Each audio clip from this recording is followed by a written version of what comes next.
4월 27일 목요일 민수기 19장 1절로 10절 붉은 암송아지의 재입니다. 이스라엘은 여러 번의 죽음의 사건들을 지금 경험하고 있죠. 11장에서는 메추라기 탐식 사건이 있었습니다. 결과 진영 끝으로부터 불살라짐을 당하죠. 우리가 잘 아는 그 다베라 사건입니다. 그런가 하면 14장에서는 가데스바네아에서 가나안 정탐을 하죠. 그때 10명의 정탐꾼이 하나님의 말씀을 부인하고 가나안 땅을 거부합니다. 결과 10명의 정탐꾼이 또 죽는 그런 모습을 우리가 보았습니다. 16장에서는 어떻습니까? 고라와 250명 그리고 다단과 아비람의 가족들까지 포함한 14,700명이 죽임을 당합니다. 그리고 이제 결국 그들이 이제 20세 이상 된 자들이 광야에서 계속 죽을 것이다 라고 하나님께 징벌을 받았어요. 20세 이하만 가나안 땅에 들어가는 거죠. 여호수아와 갈렙을 제외하고 그들은 매일 80명에서 100명 정도가 죽어가고 있었다라는 것이죠. 그 백성 전체의 죽음 뿐만 아니라 그들이 광야의 삶을 살면서 계속 부정에 노출될 수밖에 없다는 것이죠. 그러한 부정한 그들을 정결하게 깨끗하게 하는 또 다른 제사법, 또 다른 깨끗 정결하게 만드는 절차를 하나님께서 정해 주세요. 그것은 붉은 암송아지의 죄를 통한 정결법입니다. 이것은 우리에게 익숙하지 않지만 하나님께서 급하게 그들의 필요에 의해서 제정해 주시는 속죄의 방법인 것이죠. 하나님의 사랑입니다. 하나님께서 그들을 사랑하사 그들에게 여러 가지 속죄의 길들을 열어주시는 것이죠. 그래서 붉은 암송아지의 죄를 통해서 그들이 수시로 하나님 앞에 회복되어 다시 나올 수 있도록 하나님께서 그들을 초청하십니다. 먼저 1절로 6절을 읽겠습니다. 여호와께서 모세와 아론에게 말씀하시되 여호와께서 명령하시는 법의 율례를 이제 이르노니 이스라엘 자손에게 일러서 온전하여 흠이 없고 아직 멍에 매지 아니한 붉은 암송아지를 내게로 끌어오게 하라 하고 너는 그것을 제사장 엘르아살에게 줄 것이요 그는 그것을 진영 밖으로 끌어내어서 자기 목전에서 잡게 할 것이며 제사장 엘르아살은 손가락에 그 피를 찍고 그 피를 회막 앞을 향하여 7번 뿌리고 그 암소를 자기 목전에서 불사르게 하되 그 가죽과 고기와 피와 똥을 불사르게 하고 동시에 제사장은 백향목과 우슬초와 홍색실을 가져다가 암송아지를 사르는 불 가운데에 던질 것이며 이 정결하게 만드는 물, 그 정결수를 만드는 절차를 하나님께서 그들에게 알려주시는 것이죠. 이제 새로운 명령 율례를 그들에게 이르노니 이렇게 하시죠.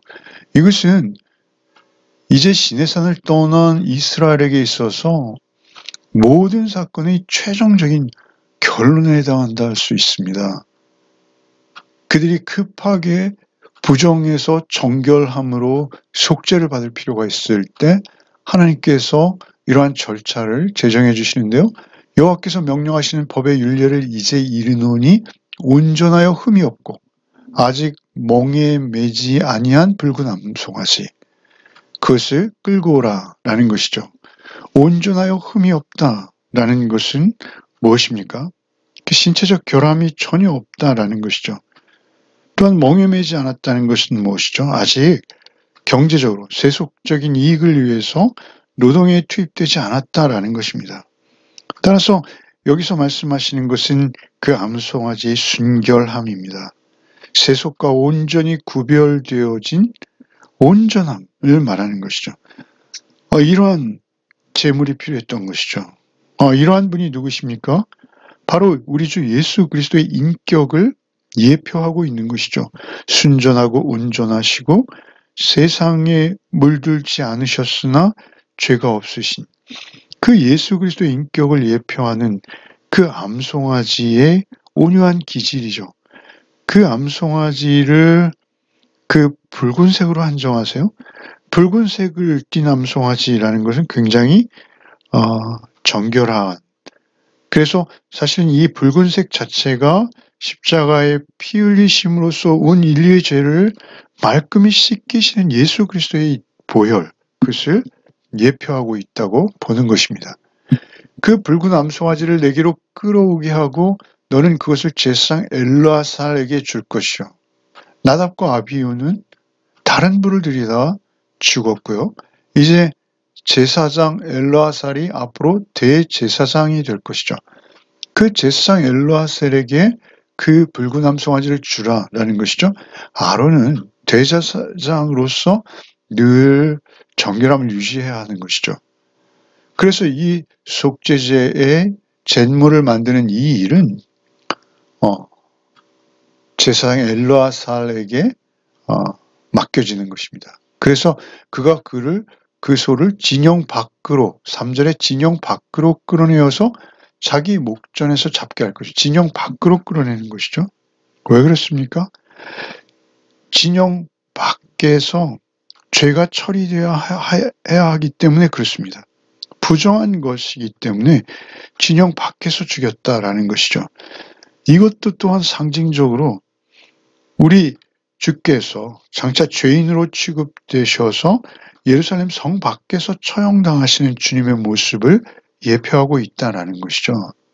그래서 진영 밖으로 끌어내어서 자기 목전에 잡게 할 것이요 제사장 엘르아살 손가락에 그 피를 찍고 그 피를 회막 앞을 향하여 7번. 7이라는 것은 무엇이죠? 그것은 완전수입니다. 완전한 속죄, 완전한 대속을 말하는 것이죠. 피 뿌린다는 건 무엇이죠? 피 흘림이 없이는 사함이 없는 것입니다.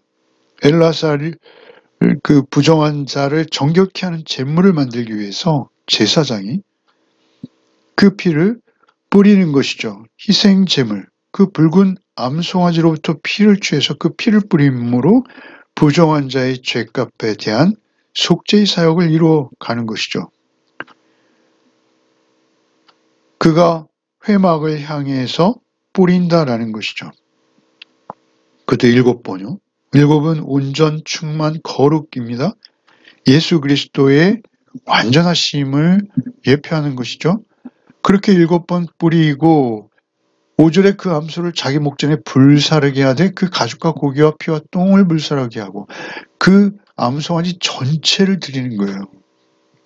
다른 때는 일부를 드리고 일부는 버리고 뭐 이렇게 되는데 이것은 그냥 전체를 다 드리는 거예요.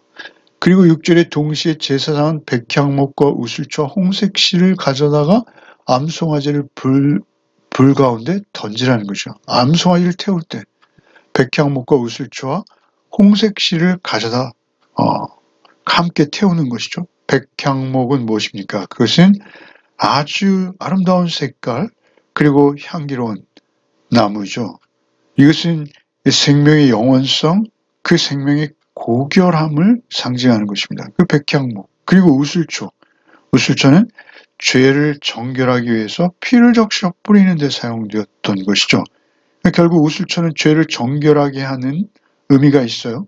홍색은 무엇입니까? 예수님의 붉은 피죠, 역시. 그래서 이 세 가지는 문둥병 정결 예식과 깊이 관련되어져 있어요. 그래서 죄를 대속하는 그 대속 제물을 만들 때 이것들을 그 불 가운데 던져서 함께 그 죄를 만든다라는 것이죠. 이것은 모두 다 예수 그리스도 한 분을 예표하고 있다고 볼 수밖에 없는 것들입니다. 그렇게 정결수를 만든 다음에 그 절차를 소개하고 있습니다. 7절부터 10절을 읽겠습니다. 제사장은 자기의 옷을 빨고 물로 몸을 씻은 후에 진영에 들어갈 것이라. 그는 저녁까지 부정하리라. 송아지를 불사른 자도 자기의 옷을 물로 빨고 물로 그 몸을 씻을 것이라. 그도 저녁까지 부정하리라. 이에 정결한 자가 암송아지의 죄를 거두어 진영 밖 정한 곳에 둘지니 이것은 이스라엘 자손 회중을 위하여 간직하였다가 부정을 씻는 물을 위해 간직할지니 이것은 속죄제니라. 암송아지의 죄를 거둔 자도 자기의 옷을 빨 것이며 저녁까지 부정하리라. 이는 이스라엘 자손과 그 중에 거류하는 외인에게 영원한 율례니라. 그러니까 제사장 그 일을, 그 암송아지를 잡고 그것을 태우고 제를 만드는 그 모든 일에 종사한 자들, 그들은 몸을 깨끗이 씻고 저녁까지 부정해요. 그래서 그들은 진영에 들어갈 수 없어요. 그것은 무슨 이치입니까? 그 죄를 깨끗이 정결하게 하는 가루를 만들었는데 어떻게 그들이 정결해지지 않고 오히려 부정해져서 진 밖에 머물러야 하는지요. 그래서 마치 이런 이치라고 볼 수 있어요. 죄를 대속할 때 그들은 마치 우리가 백신을 맞지 않습니까? 백신을. 코로나19로 우리가 백신을 맞습니다만 백신을 맞으면 우리는 코로나19로부터 자유하죠. 그러나 백신을 생산하는 분들은 위험 가운데에서 그 백신을 만들죠. 그렇듯이 사실은 이 죄 문제를 해결하는 데 있어서 그들의 수고와 노력으로 인해서 사실은 그 죄가 만들어지고 있다라는 것이죠. 그 죄는 언제나 부정한 것입니다. 그 죄를 그 송아지에 전가시켜서 그것으로 죄를 만들기 때문에 그들은 저녁까지 부정하다. 8절에 송아지를 불사른 자도 자기의 옷을 물로 빨고 물로 그 몸을 씻을 것이라 그도 저녁까지 부정한 거예요. 그래서 그 부정함을 그들이 감당하고 9절에 이에 정결한 자가 암송아지의 죄를 거둬 진영 밖 한 곳에 잘 보관하는 것이죠. 그래서 그것을 간직하였다가 부정을 씻는 물을 만드는 거예요. 그것으로. 그리고 그것을 뿌려서 부정하게 된 자를 정결하게 하는, 그것이 속죄제로 인정되어지는 것이죠. 9절에 부정을 씻는 물을 위해 간직할지니 그것이 속죄제니라. 10절에 암송아지의 죄를 거둔 자도 자기의 옷을 빨 것이며 저녁까지 부정하라. 이는 이스라엘 자손을 거류하는 외인에게 영원한 율례니라. 그러니까 제사장도 그렇고요, 송아지를 불사른 자도 그렇고요, 또 죄를 거둔 자도 다 부정해져요. 그리고 저녁이 되어 회복됩니다. 그들의 수고를 통해서 이제 그 부정을 씻는 물이 준비되어지는 것이죠. 그런데 그 혜택은 놀랍게도 10절에 그 중에 거류하는 외인에게도 영원한 율례라는 것이죠. 그 외인들도 그것으로 속죄함을 얻게 되어진다라는 것이죠. 오늘날 우리 그리스도인들, 우리 신약 시대를 사는 우리 그리스도인들도 항상 범죄에 노출되어 있습니다. 마음속으로도 또 얼마나 많은 죄를 범할 수 있는지요. 그러한 우리를 하나님께서 사랑하사 은혜를 베푸셔서 우리를 즉시 회복시키셔서 다시 정결케 하시는 하나님의 임재 앞으로 부르시는 하나님의 사랑인 것이죠. 당시에 하나님의 임재의 상징인 회막이 그들 삶의 모든 중심에 있었다라는 것이죠. 그때 그들이 회막 앞에서 그들의 삶을 영위하기 위해서는 하나님 앞에 정결한 하나님의 백성으로 하나님의 자녀로 살아갔어야 한다라는 것입니다. 우리 역시 마찬가지죠. 예수 그리스도의 사랑, 그 예수 그리스도의 대속물 되심, 그분이 흘리신 피의 능력으로 예수 그리스도를 통해서 우리는 하나님의 임재 앞에 사는 것입니다. 성막은 이제 예수 그리스도이십니다. 예수 그리스도의 죽으심을 통해서 이 모든 것이 완성되어지는 것이죠. 이제 성막은 없습니다. 예수 그리스도께서 성막이요 또한 성전이 되시는 것이죠. 제물이 되시기도 하시고요. 이제는 교회 공동체가 하나님 앞에서 정결을 유지해야 합니다. 그런데 그 교회는 교회 공동체와 더불어 성도 개인의 정결한 삶으로 구별되어질 때 하나님이 머무시는 곳이 되고 하나님의 인격과 하나님의 성품, 하나님의 사랑과 의로우심을 우리의 삶 속에 반영해낼 수 있는 하나님의 자녀, 하나님과 동행하는 그러한 삶을 살아내게 된다라는 것이죠. 이제는 말씀을 따라 구별되는 것이죠. 우리의 거룩한 삶은 말씀으로 우리가 구별되어지는 것입니다. 놀랍게도 히브리서에서는 이 죄, 거룩하게 하는 죄에 대해서 언급하시죠. 히브리서 9장 13절 이하 염소와 황소의 피와 및 암송아지의 죄를 부정한 자에게 뿌려 그 육체를 정결하게 하여 거룩하게 하거든 하물며 영원하신 성령으로 말미암아 흠없는 자기를 하나님께 드린 그리스도의 피가 어찌 너희 양심을 죽은 행실에서 깨끗하게 하고 살아계신 하나님을 섬기게 하지 못하겠느냐. 이렇게 히브리서 저자는 말씀하고 있어요. 그러니까 암송아지의 죄를 부정한 자에게 뿌려 정결하게 하는데 예수 그리스도 성령으로 말미암아 흠없는 자기를 하나님께 드린 그리스도의 피가 어찌 너희 양심을 죽은 행실에서 깨끗이 하지 못하겠느냐. 옛날에 그 속지 않은 죄의 물, 그것은 의식적이고 외형적인 절차죠.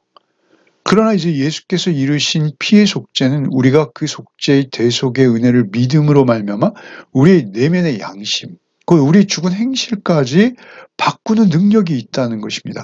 우리를 하나님 앞으로 인도하시고 하나님의 임재를 경험하는 우리는 이제는 죄로부터 이기고 구별되어주고 승리할 수 있는 능력이 생기는 것이죠. 그것은 무엇입니까? 예수 그리스도의 피가 우리 안에 이루는 특별한 은혜인 것이죠. 특별히 주님께서 이제 성령으로 우리 안에 내주하신다는 것이죠. 하물며 영원하신 성령으로 말미암아 흠없는 자기를 하나님께 드린 그리스도의 피가 너희 양심을 죽은 행실에서 깨끗하게 하지 못하겠느냐라는 것이죠. 어떻게 하나님을 섬기게 하지 못하겠느냐라고 하는 것이죠. 이제 우리 안에 내주하시는 예수께서 우리를 날마다 정결하게 씻겨주십니다. 에베소 5장 26절로 27절에는 이는 곧 물로 씻어 말씀으로 깨끗하게 하사 거룩하게 하시고 자기 앞에 영광스러운 교회로 세우사 티나 주름 잡힌 것이나 이런 것이 없이 거룩하고 흠이 없게 하려 하심이라 라고 말씀하시죠. 이제는 그 물이 곧 말씀이 되는 것이요.